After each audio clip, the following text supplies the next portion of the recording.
Awesome. All right. So let's get started. Thank you for joining again. This is a webinar on whiteboard.chat focused on advanced features. I think we have a few teachers who have joined, but it's not as many as we normally expect on an advanced webinar. So that's sometimes a good thing because you then can get off mute and voice your questions. Typically, what we do is we request all the participants to type in your questions on the Zoom chat window. And I have my colleague Dhaval, who has joined the call as well. I will periodically pause and he can read out those questions and I can try and answer those questions. So let's use whichever way works for us today, right? So with fewer participants, we can be a little bit more dynamic about the way we carry out the whole webinar. So the agenda real quick is going to be we will start with the advanced features itself. We would avoid spending too much time on some of the basic things, but still, if you have any questions about some of the basic features, by all means, do ask. Feel free to ask about it, and we will try and cover that. Let me quickly put this do not disturb mode on so that I won't get notifications. All right. And we will also, time permitting, try to have a board prepared where all of us can join in, and then you can have a collaborative experience as well. And Q&A can be throughout the session, or you can, if we finish a little bit or wrap up with the main content a little bit early, we can just have an open mic where you can ask your questions and we'll try to answer those. Okay. So real quick, I think the marquee feature for whiteboard.chat is the overall teaching and observability that we provide to the teachers when they're conducting an online or even a hybrid or even an in-person session. What's happening with at the beginning of the pandemic, most of the schooling was online. Then as we transitioned about a year and a half into it, things started to become hybrid, mixed mode. A lot of it is now in person. But what we have noticed is that the format for education is still continuing to be online, even if students are in the classroom. So whiteboard.chat really works for teachers in the sense that teachers can prepare content beforehand or even during class if they'd like, share it with students, and students, each student gets a copy of the board that the teacher prepares. The students can work on their individual boards. So let's say if it's a math assignment, they can work on their math assignment, solve problems. Students cannot see each other's work, so obviously there can be no copying going on. And the teacher can have a bird's eye view of all the boards of the students, right? That's the marquee feature for whiteboard.chat. So it gives the unprecedented level of visibility for teachers.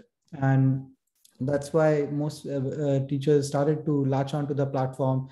And ever since August, say 2020 onwards, we've been growing really fast because of all the feedback we've been getting from teachers. Most of the features that we will see today have been requested by teachers because they have been using those features maybe in other tools, or maybe even features that mimic things that they used, manipulatives that they use in the classroom, right? So just because we've been able to take that feedback and act upon it to provide a very sort of a whiteboard on steroids, some people like to call it.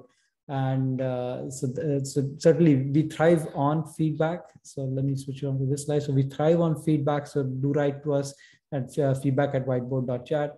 We're extremely active on Facebook, Instagram, and Twitter as well. I believe Dhaval may have already pasted out the links on the chat window. And so certainly feel free to reach out to us with suggestions, any comments, recommendations of what can be improved, and we are all ears about it.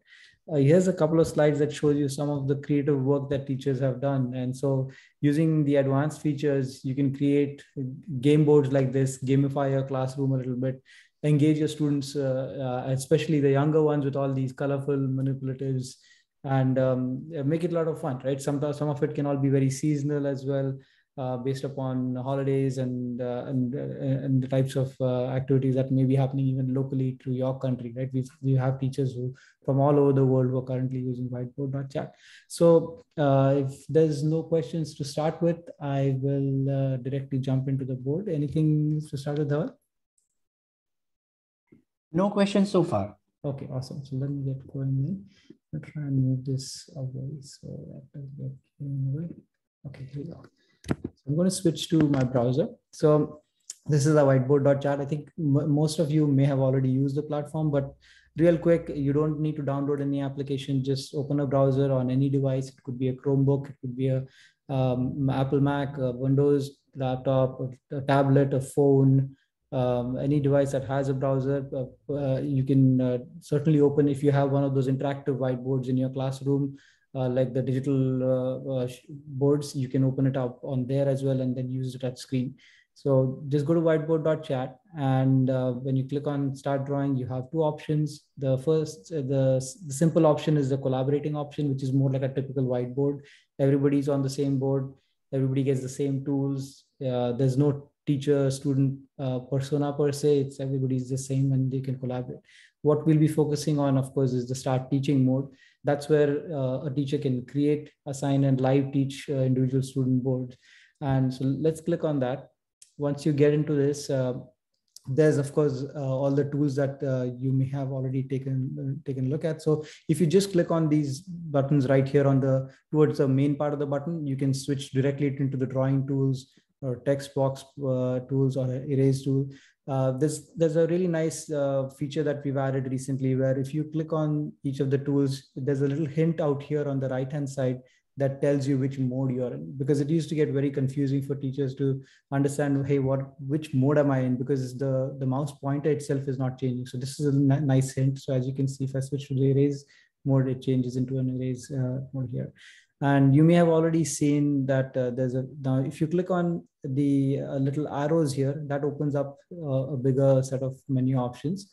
And so let's say that I would like to use the upload menu as I'd like to favorite this menu, right? So let's say upload files from computers. I can click on this heart menu, and that puts the upload files from computer as a favorite thing that I can use all the time, right?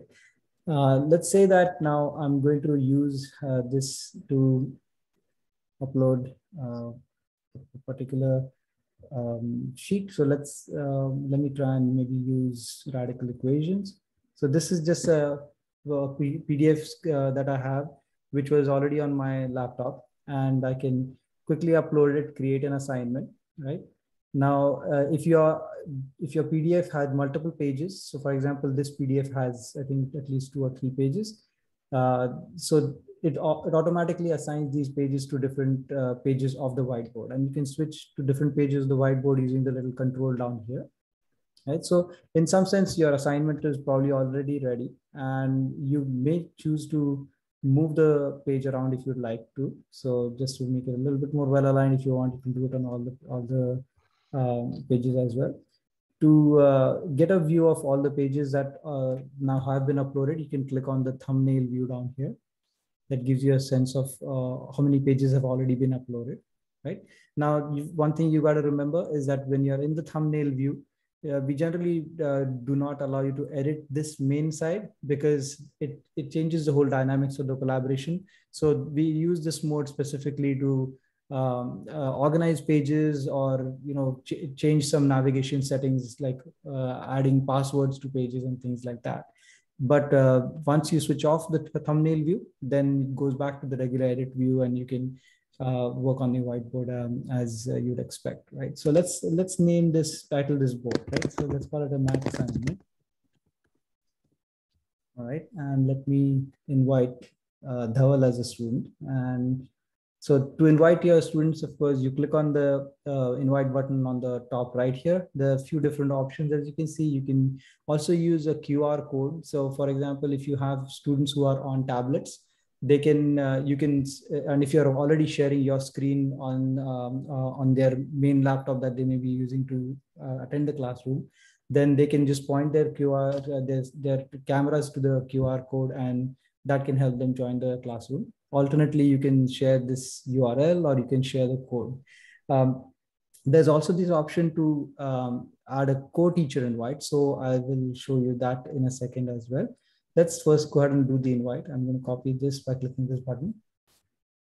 I'll send the invite to Dhawal, as well as I will open up a Firefox browser. So it's a different browser. So I'm using Chrome for the teacher, but I will open up the Firefox browser and paste that link here. This would this joins the classroom as a student, right? So this is, as you can see, is the name is Student Sam. And actually, I had already joined this classroom as Student Sam using this browser, so it didn't ask me for the name. It already knew about it. But if you start afresh, so for example, if I open up a private window in this Firefox, and so this, let's say if I'm joining as a third student here now, then it will most likely go ahead and ask me, right? So let's say this one, the student's name is Sarah, so I can join as Sarah, right? So so it depends upon whether the student has already joined. So and they can pick the name. It can be just an alias as well. So for privacy reasons, we don't really enforce students to log in per se. Now, if the teacher would like to enforce that the students need to be logged in, then what the teacher can do is go to the settings menu. There's quite a few options here for you to explore. So I certainly, we will try and touch upon a few of these options in today's webinar, but I really encourage you to go through these and see all the various options you have here. So the option I was talking about was whether if the teacher prefers that students log in before they can join the board, you can enable this and save that option when before you invite your students. So by doing that, your students will get a login dialog, and that's how they will be able to only after the logging in will they be able to join that particular classroom session. Okay. Now, as a student, if I open up my Firefox browser again, so yeah, look at this. This is the dialog that came up because I had enabled the only logged in students can join, right? Now, as students, let me change the color here so it becomes easier to decipher. Let's maybe pick green as for the student. Okay, so the students can now pick any tool that they want and start typing in answers as they work on their assignments. And now as a teacher, you can as I'd mentioned to you earlier, we gave a very nice tool for visibility, which is the grid view. So the teacher can click on this grid view and be able to see all the various students who have joined the classroom, right? So this was the teacher's board here. I have Dhaval who has joined here, and he's already been working on his assignment here. Now, let's say if he's done or let me see what my student Sam has been working on. So student Sam's been here. Hasn't done too much work. So maybe I should join this board and see what's going on with student Sam. So I can maybe drop a little sticker in there. So there's on the right hand side, we have this panel which has gizmos and widgets. Let's look at gizmos. So gizmos are essentially just a generic name that we've given to lots of different types of manipulatives. And so this includes things like different types of alphabets, animals, peoples, bunch of currencies. You can put chemistry experiments, biology experiment related symbols, math symbols, and so on. But let's say now I want to give the student some feedback, right? So I'll say, oh, okay, something's, so let's say, maybe keep trying, right? So let's say I want to give this guy keep trying. So he knows, oh, student Sam knows the teacher is actually looking at my board and I'm not doing much at all, right? And if I go to the students board, that was student Sarah, I guess I was looking at. It's a little tricky to switch windows here. Let me go to student Sam. So it's not confusing. Yeah, so there you go. So this is the sticker that I just placed on the student board. And so the student gets immediately aware that the teacher has complete visibility on it. Now the student, let's say if he or she needs help, right? So they can click on raise hand. and say, okay, I need some help, right? So, and if I look at the teacher's view, the teachers can say, oh, students say Sam needs some help, right? So you know right away that there's no student who's kind of being left behind, because they have the tools to get your attention.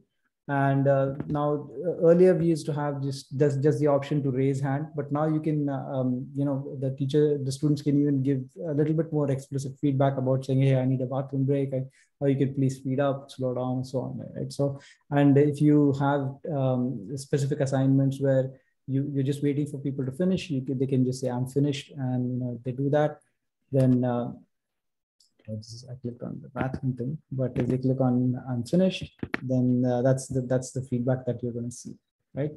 Now we also have timers available. If you haven't seen looked into the details of the timers, there's of course the standard method to start like a 5-minute timer. So this is a timed assignment. But in addition to the standard type of timer, you can look at also adding a specific time to expire at, or even a per student. So let's say that you've prepared an assignment that you would like students to have 10 minutes to complete, but it's an asynchronous assignment. Then you can say, okay, per student, give them 10 minutes to complete this, and lock the board after they are done. Right. So they can join and start the whiteboard at any time, but they need to be aware that they're going to get 10 minutes to finish that assignment, and after that it's going to get locked. And by locking, what happens is that they can see the board, but they cannot make any changes on it, right? So you can essentially have like a pop quiz at any time. And this would you don't even need to really keep an eye on this. This is the type of alarm that you get after after time runs out, right? So okay, any questions so far? No question, keep going. All right, okay. Let's see now. What we can try and do is now there's another quick thing that you can do here. You can even type in the actual page number here to directly switch over. So if I wanted to move to page number 3 or page number 5, I can directly do that. So you don't have to keep flipping using the control itself. That makes it a little quicker. Okay, so now I'd like to go a few options in which or a few options for uploading content, because I think content creation is definitely one of the more time consuming things. So we already looked at upload files from a computer, but you also have the option of now uploading files from Google Drive.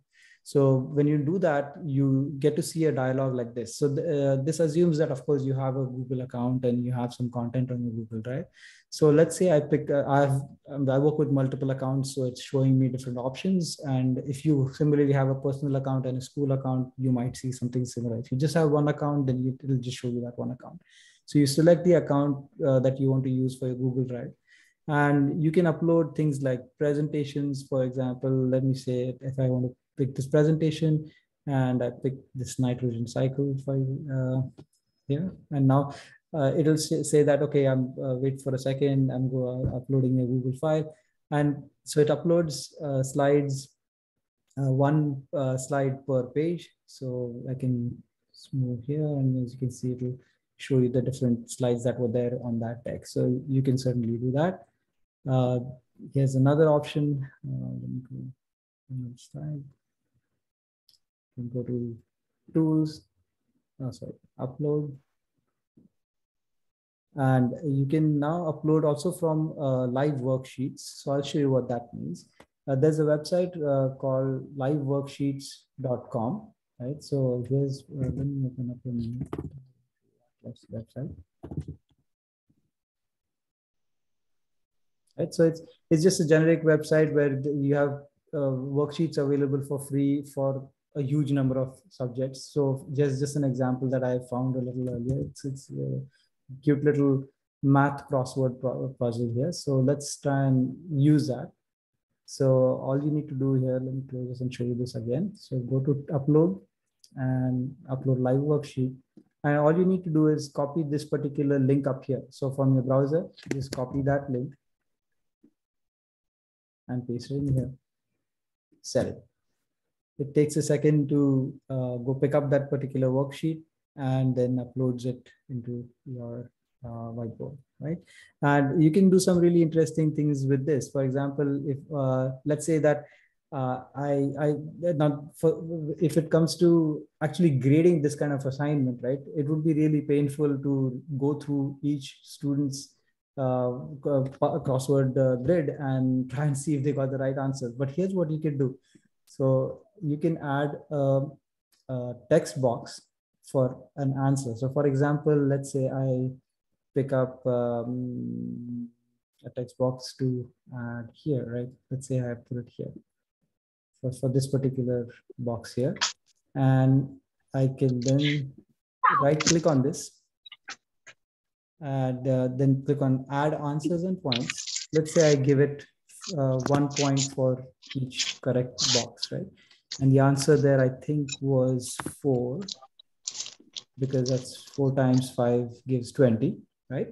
And now if I switch over to my student view, and that was page number 9. So let me switch to page number 9 here. All right. So the student can now type in the answer. So for example, let's say the student types in, oops, let me call this text, type it in here. And let's say the student makes a mistake and types in 3. Okay. Now, the teacher can go and of course, sorry, is there a question? No, sir. I think it's just a disturbance. We would urge that people just keep their microphones off okay, unless you have a specific question. So thank you. Yeah, we went ahead and muted. No problem. Okay, so now the teacher can potentially add these text boxes for all the various grids, the ones that the students need to fill in. And then once the assignment is done and students have worked on it, the teacher can then click on this 3-dot menu here, or the actions menu, and say autocorrect all boards. So what this does is it goes through all these text boxes and sees the input that the students have provided. So let me look at the student view here. So the student gets feedback here saying, oh, this particular answer doesn't seem to be correct. And so you did not get this right, and the score was 0. But let's say now the student goes ahead and corrects this. Right, so I'm going to try and see if I can fix this. It's a little tricky to correct it for a second here.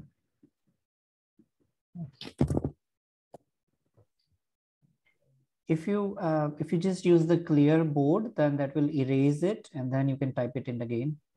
Yeah. That. Yes, it will just erase what the content that the students has written. That's a good tip. No, thanks. Sometimes this gets correct. Okay, now I'm going to type in the correct answer. All right, and I'm going to go and autocorrect this board again.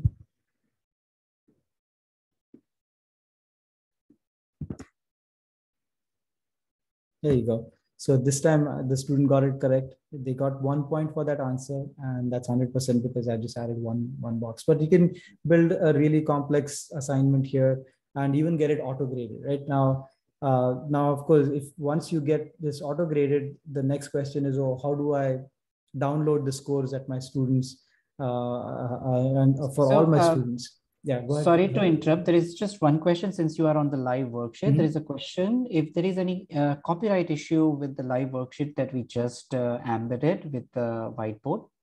Yeah, so the way this works is that the live worksheets, they've provided these worksheets for anybody to print out and use in their classroom. So it's identical to doing that. It's just that as long as you use it in your classroom and you're not selling it again to somebody else and publishing it and then making money off it, then it's okay, right? The same way, if we find that, so we have a way for teachers to publish community boards.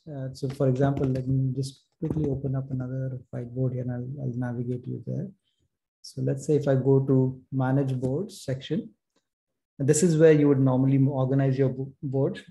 And there's a community boards section here. So here we allow teachers to make their boards available for others to use, and we curate these boards and then only make them available on the community here.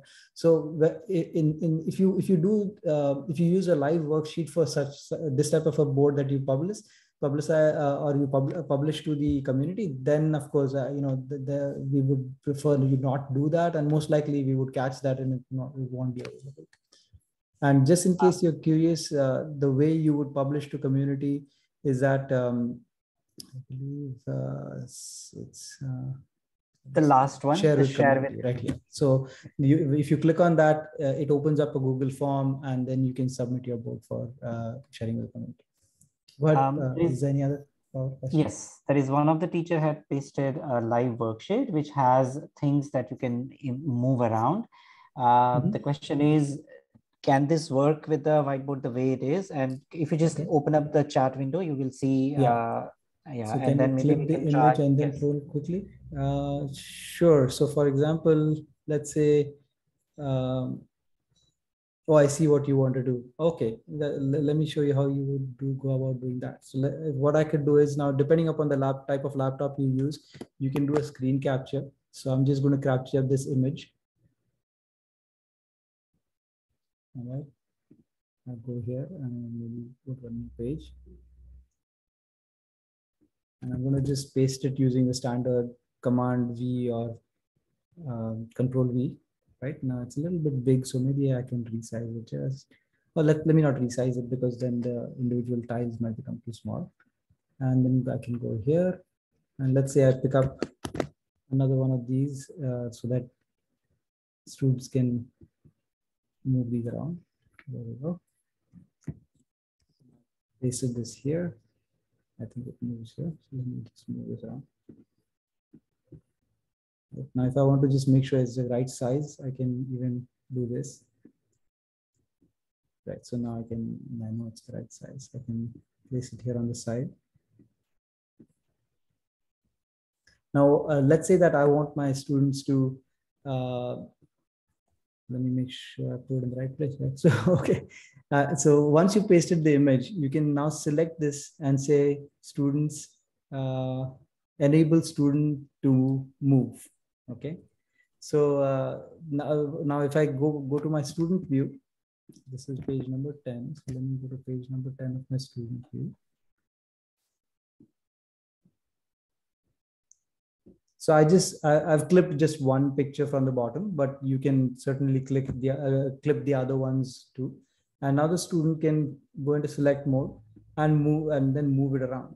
So now the student can move it around and place it wherever they want. So for example, if they move it here, oops, sorry, let me do that again.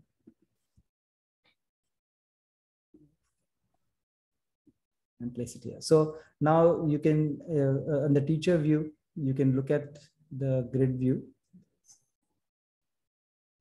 right? And this is the student Sam. So you can see the student Sam has moved this, and so it may be the right answer, it may not be the right answer, but then you know exactly what the students have been doing. So yeah, you can make really interactive board. Thanks for suggesting this. This is a really nice thing to show you live. All right, any other questions? No, Sid. Okay. Cool. All right. So now that we've switched to the grid view, maybe we can look at this a little bit more in detail.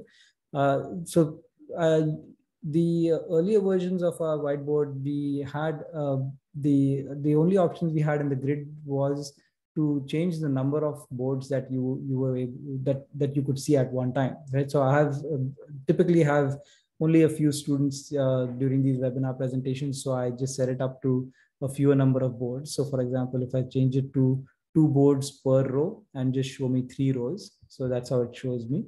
But you can increase that number as well. So that was normally the level of control we provided. But now with the advanced modes, we can do some really fun stuff. So for example, let's say that I have looked at this student Sam's board and I say, okay, this looks pretty good. So what I can say is that this board is something that I've already corrected, right? And let's say the other boards, if I go to Sarah's board and I say, okay, she's still working on the first page, so it's not done.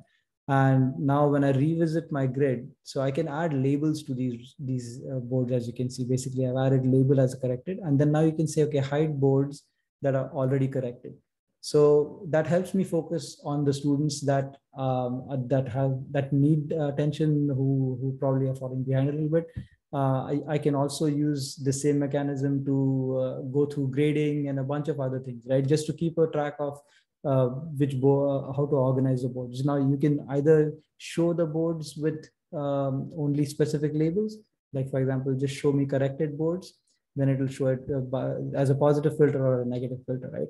Or you can even search them by specifically by name. For example, if I search Sarah here, then I should be able to see just that board as well, right?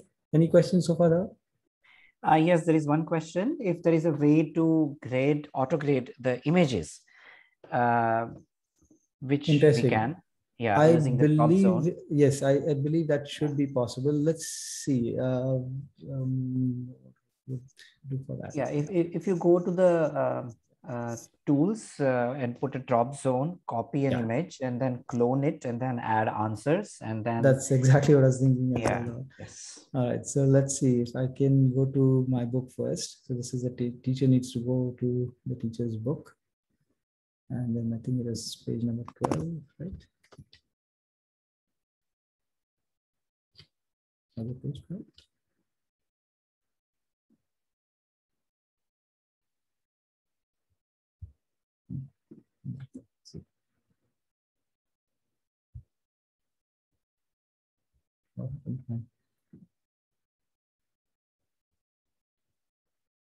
Page number 10.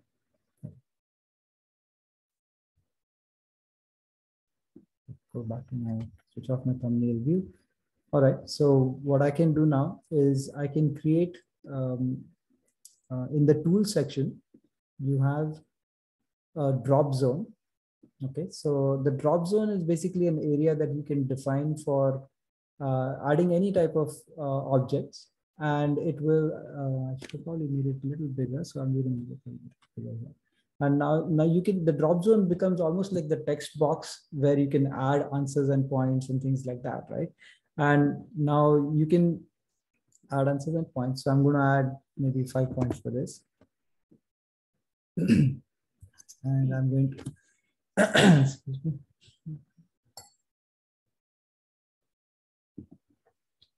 Right. So Dhaval, you said that I would need to just clone this, right? No, the image that you have. So you have to drop that image, clone it, put it in, and then set add answers and points.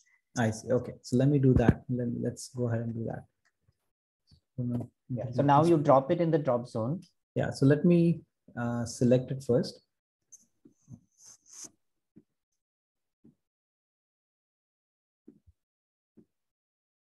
It's not letting me select for some reason. Not part of that mode.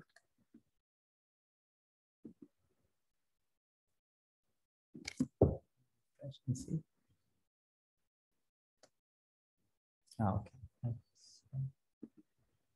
All right. I'm going to clone this particular image. I'm going to drop it in my drop zone. And then I'm going to add answers and points, add 5 points, and save it. So once you do that, as you can see, it takes away the image because it's recorded that, okay, that's the correct answer for this. Now, if I go to the student board again. But make sure that the image is set to student can clone, so they can also move it around. So on the top, yeah. Yes. So I can say, I think we had already set okay, good. Enable student clone. Okay, correct. Okay. Now, if I go ahead and auto grade, so this is the teacher view. I'm going to auto grade.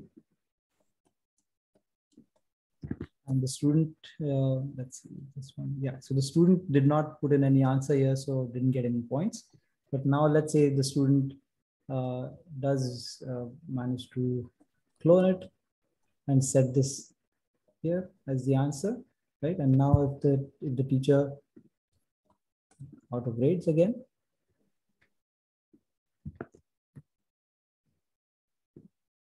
there you go. Now it got auto graded and the student got the points that that you're assigned for that particular drop zone.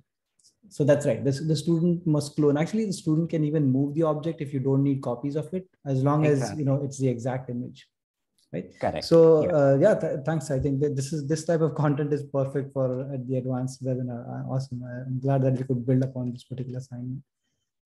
All right. So we were on the grid views, right? So let me see if there's anything more I want to speak about here. So we talked about labels, talked about filtering by names. Awesome. Okay, cool. Yeah, another cool, really very useful thing I'd like to show about the grading part is that, let me go back to my book. Now that we did the grading assignment, you can also download this. So if I download a student report, it prepares a comma separated values.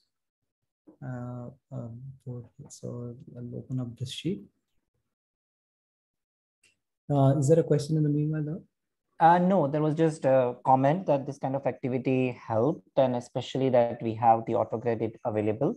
Yeah. So yes, and I was also saying that it would be nice to show how we can AutoGrade a math equation that was written using the math editor. So we can, I think that's very similar, but I think, see, this is where I wanted to show that. So once you download the student report, you can get the AutoGrade scoring results as well. So you can keep getting a log of what the student progress has been here. Now another thing that you may notice here is let's see, we have them, the engagement scores, right? So now the engagement score, what does that represent? It actually keeps a track of how your students have been working on their boards, whether they've been actively doing things on their boards, or whether they've just been twiddling their thumbs. The way that works is that if you go to the grid view, you can see some of these metrics on top here, right? So student Sam has been doing a little bit of work. So he's been getting a good engagement score, but and Dhaval's been working on it, but Sarah, not so much recently, I think. So she's had a lower score as well. So, that's another way to sort of get a little quantification on what how your students are performing at an engagement level. Okay, so let me see what else I want to go through. So we were looking at upload options, right? Yes. Let's look at the phone scanner. This is a really very useful new feature that has been added. So I'm going to switch to page number 11. All right. So now this feature is, it lets you use your phone as a document a camera, if you'd like to call that, or you can even use it to scan documents specifically. So let's see if the way this works is I click on phone scanner, and I have my phone here with me, and it's going to be a little bit tricky for me to show what I see on my phone, but you can try this out as well later on. So all I'm going to do is open up my camera, and I'm going to scan this QR code here. And then my phone asks me, okay, do you want to go to this particular website? And what you would see is something like this. I'm not sure if you can see this, but it shows you two options, whether you want to upload a picture or connect as a drawing tablet. So let's look at the first feature, which is if I click on the upload picture button, and then I click on my camera. So I can take a picture of any object that I'd like. So it could be either just a device anywhere, and that would immediately give me the option to upload. It could even be some documents. Let me see if I had some documents handy here. I could say upload picture, camera. I can say this. Let me retry that.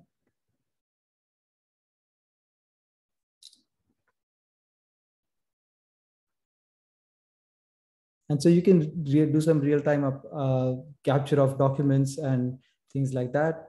You can also choose to use your camera or your phone as a way to key in or even write on your board. So let me look at that option. Connect. So there's another option called connect as a drawing tablet.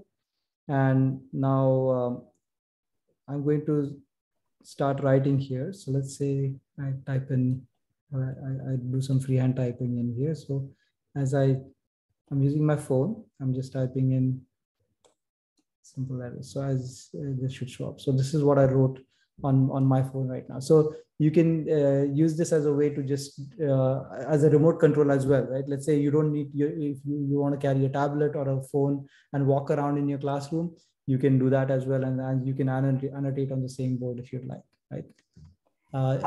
Yes. Sorry. Yeah, there are a few questions. Yes. One is if you can show how the student engagement score that you saw, like probably in the report as well as in the grid view. Okay. Let me see. The student engagement was here. So how did you download this report? If you can also show that. Yeah. Yes. So this is the teacher's view. So right next to your board title, there's a cloud icon with a down arrow. So this has options to copy a page, download the PDF version of this page, so you can get a whole PDF copy of your entire board, only your board or the entire classroom. You can even get multiple PDFs, one per student if you'd like. And the download student report is the one that I had used to download the comma separated values file. Right. And then you can use many options here also to save copies of your boards. So we've had teachers who prepare content during weekends or during their summertime, and then save copies of those boards to reuse across semesters. There is another question. Yes. If you can show how to create an escape room, like how to add password protection on pages and link them. I see. Okay, let's go over that. So let's see if I can reuse something that we created earlier. Let's see. Okay. All right, so let's use our math crossword, right? So we've already added one box. Let me add another box. Oops, I'm going to add text box for answers. Let's say out here, right? So answer is going to be 8. So I'm going to click on that. Add answers and points. I think we had given 1 point for that. Another point here. 8. Save it. Okay. Now I can let's say the escape room I want to create is that you need to get at least 2 points on the crossword puzzle before I can go to the next page. Okay, before you can go from page number 9 to page number 10, right? That's the escape room I want to create. So now I've created 2 text boxes, assigned 1 point to each one of them. I can now go to the thumbnail view, and now I would like to go to page number 10, and I right click on page number 10. And I say toggle password. Okay, now this, you can either put a hard-coded password, so they just need to enter the exact password to go to that page. That's one way to do it. Or the other way to do it is to use the previous page score. So let's say I want you to score 100% on the previous page before. So this is a percentage before you can go to this page, right? So that's the way I create that escape room lock, right? And now, if I go to let me go back to my teacher's main board, and I will switch over to my student view again. Okay, and I believe that was page number 9, right? So let me go to page number 9. Sorry, my browser switching becomes a little slow when I'm sharing on Zoom.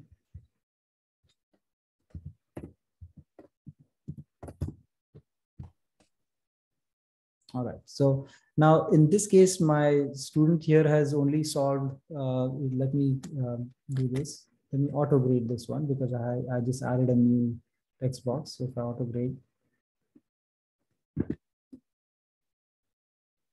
All right, so now this time the score has come down to 50% because the student only solved one problem, right?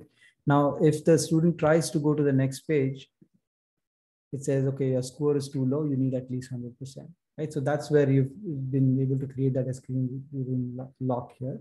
So let me do this again. So we have, let me clear this page. Now the student works on solving their assignments. Yeah. So this, right. Increase this font just a little bit to make it easier to read. Okay. This one. And now the student types in answers for their text boxes. So let's say they go ahead and do the answer here.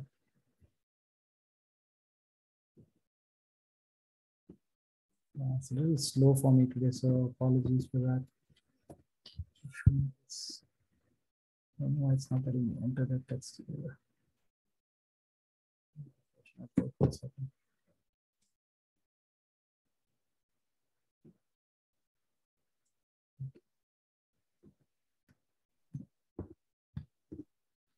I don't know if it's entered the.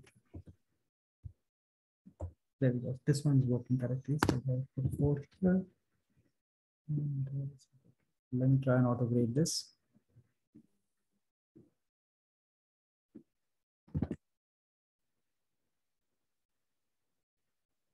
All right, so I don't think it picked up this answer correctly. Oh, there it goes. Now it picked up my text entry correctly.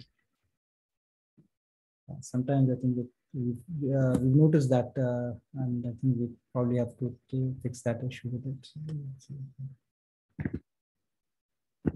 Yeah, there we go. So now I have on my student board, I have auto graded, and the student was able to score 100%. And if the student now tries to go to the next page, they're allowed to go to the next page. Right. So that's an easy way for you to create like a escape room. Any other questions? Yes, there is a question. I guess I'm not sure if I understood it correctly, but I'm just going to read it out.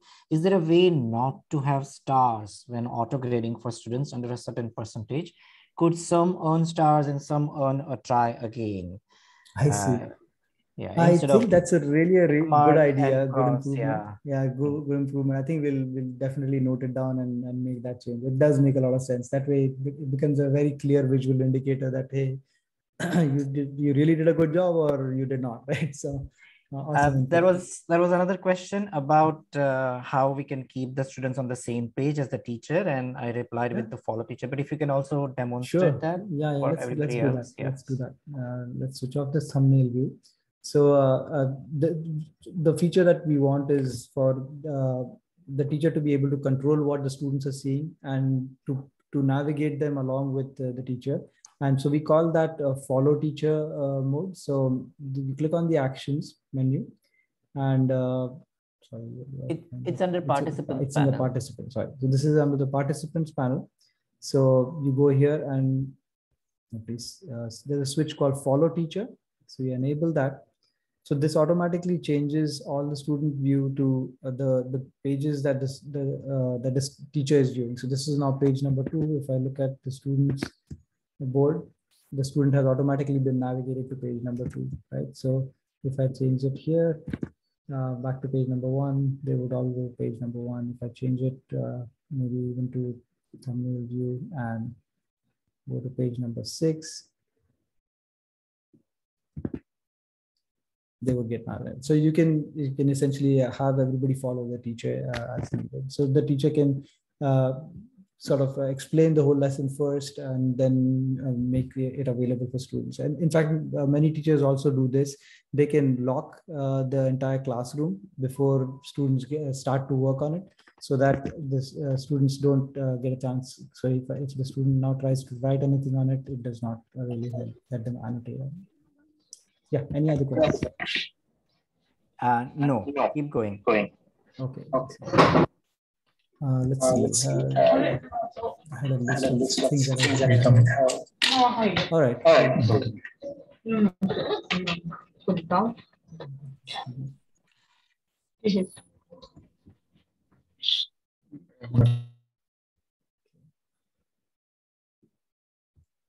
So we added some new features for doing any activity related to coordinate planes. So I'd like to really show that as well. So, sorry, Sid. There is a question on a gameplay. So if you can show how to play a game, probably on a group board, maybe. or just one second, let me just see the question here. Would like to see the gameplay and also integration of a website on the board. I see. Okay, the website I can show immediately. That's no problem. So you go into the widget section. So again, right hand side menu bar, go to widgets, and if you look for website, drop it in here. And so what we've noticed is that there are some specific types of websites which don't let you embed, and they they don't render correctly in that website panel. But there are several websites that do work perfectly right. So one of the favorite websites for me to embed it is just the nightly news for kids. So if you copy this link here, so you're already dropped in the website widget, just paste the URL here. That's it. And now the students can browse their website. And this is keeps them localized on that website only. So if I look at the student view on page number 13.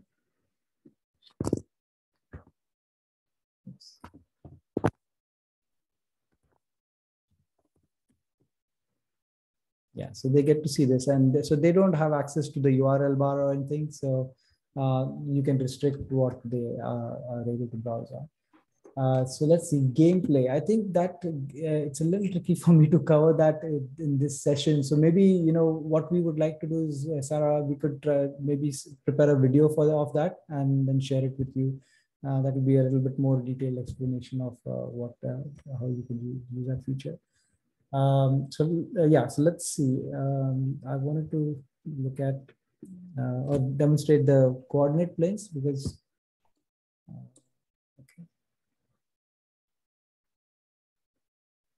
I see. Was there a specific website that you used? So maybe we can try and use exactly that same website in the video that we prepared as an interactive activity. I see. So I see the challenge that you ran into. So what happens is that, let's say that you embed this website, right? Now, if the teacher scrolls out here, let's say the teacher has scrolled down to this news article, right? So a little alligator or crocodile is there. So if I switch over to the student view, the student's browsing of that same page is independent. So it's not synchronized. So as a result of that, what happens is that if you make any changes to that web page, embedded web page, it does not synchronize with the student's web page. And that's just the way the website widget works itself. Now, there are specific things that you can actually synchronize, but those are widgets that we provide. I don't know if you've found any website that does synchronization across different browser sessions. So for example, here's what I would like to show. Let's say I add a spinner, right? So the teacher, I'm going to close this. So the teacher has added a spinner, and the teacher can even configure the spinner in different ways. So the teacher can control where the students can spin. That's the first option, right? So if this is enabled, then on the student's board, you can see the spin button is there, right? And but if the teacher disables this, then that spin button disappears from the student. So only the teacher is able to spin it, and the wheel does synchronize on the student view as well, right? So you can configure it this way for it to synchronize. Now you can also say students can spin, and it can synchronize your student spin. So what that does is that not only will the student be able to spin, but the spinner or the same spinner on all the student boards will also spin at the same time, and they would be able to get the same result of the spin. So there you go. So the teacher sees that same result as well. So those kind of interactive things you can do very well by using the widgets that we provided. Similar to the spinner, we also have a dice. So let me move that. And the dice can be configured in various ways as well. So you can make it different. So this is like what we call as a super dice, because you can configure letters, you can configure whole numbers, make it like a standard dice if you want. And you can even change the number of dies if there. So, and then so it started out as a request from a teacher that they wanted a fractional dice. So we said, okay, why limit it to fractions, right? We can also add letters, and you can in fact even add emojis. So if you can open up your emoji keyboard, so on a Mac, and I can put a little teacher there. So let's see, if we get lucky, we might be able to see the teacher there as well. So I guess in this case it didn't show up. Okay, any other questions? Yes, the question is about, can you put your camera image on the board while students are in the Zoom? It would be nice if I can minimize the Zoom and the students can see me on the whiteboard. Is this using the video that we provide, or is it using some other video? Yeah, so I guess the question could be about that our own audio video that we have. So yeah, so there is the option of adding some premium inline audio video call as well. So you can set up a video session that that students should be able to see the teacher. I've been actually running into some networking issues in my home right now, and which is preventing me from doing the video here. So I'm certainly going to look into this and try and fix it. But I think if this is interesting, maybe Dhawal, we should note it down and make another video about this that we can share with people, so we can demonstrate how to use the feature. Yes. Okay, cool. Yes. Any other questions? No, not so far. I also pasted in the chat window a recording of a webinar that was entirely focused on creating games on a group board. So please take a look at that recording. I have pasted the link there, and you can always go to our YouTube channel where you will find similar such videos. So if we can't cover everything here, the YouTube channel has a lot of other tutorial videos as well. So let me see if I can enable my camera. Yeah, there we go. So I finally got it working. Awesome. Yeah, so with this, the students are able to see my shared video. And others, there may be some echo here because you have two different applications using this, but you get an idea. Again, Siddharth, they are asking, how did you do that? So yes, if you can just walk them through one more time. Thank you. So in the options here, you should be able to see the inline audio video. So let me show you where it was again. The actions menu or the 3 dots menu. Click on that and then end video, start or end video call. So when it was disabled, you would say start inline audio video call. Yes. Thank you. Cool. So we've got 3 minutes remaining. I think we covered a fair amount of ground. There's a few features that I would have liked to talk about. But yeah, I think if there's more questions, it makes more sense to answer the questions rather than. Yes, I didn't understand the question. I'm just going to read it out. That's a good question. Yeah. So at certain account levels, in some sense, that's true. So if you go to a pricing sheet, then the audio video is not available for the educator free accounts. It's only available for starting from the basic plan. So certainly, that's something, because this takes up a little bit more in terms of resources from our side. It takes a little bit more compute resource, and so it's a little expensive, and so we have to charge for that. Okay. Any other questions? I don't see. I'm just going to go back and just see if I haven't missed any questions. And maybe if you guys, because it's a small group of people, if you have any questions, please unmute yourself, and we have only a few more minutes left, so please do that. There is a question about altering the size of the spinner or the number of the colors that we use. Certainly. If you can show the configuration of it. Yes. Sure. That's a good question. So here's the spinner. I can click on select and click on the hamburger menu here. So let's say I want to reduce the number of options here. Okay. And maybe I can also make the results colored in a specific way. So as you can see, it gives you the option of adding even colors here. So let's say I want to make this with a red background and white letters. I want to use banana with maybe yellow and black. Right, and let's say I call this pink, black. Korean is probably, I don't know, let me keep it yellow as well. Maybe. Let's use a blue background, right? And I update it. There you go. So it's easy to customize it. And if I recall correctly, now if I add another spinner, let's see, what moves it, it adds it to the same location. So let me move this one. Yeah, so it remembers the configuration that you had used earlier. So you can create the different spinners and then it'll recall what you had done. There's also a way to add student name spinner. So what this does is it creates a spinner and it keeps updating the spinner based upon the students who have joined in. So if you want to use it as a way to select your participants, you can use the student name spinner to do that.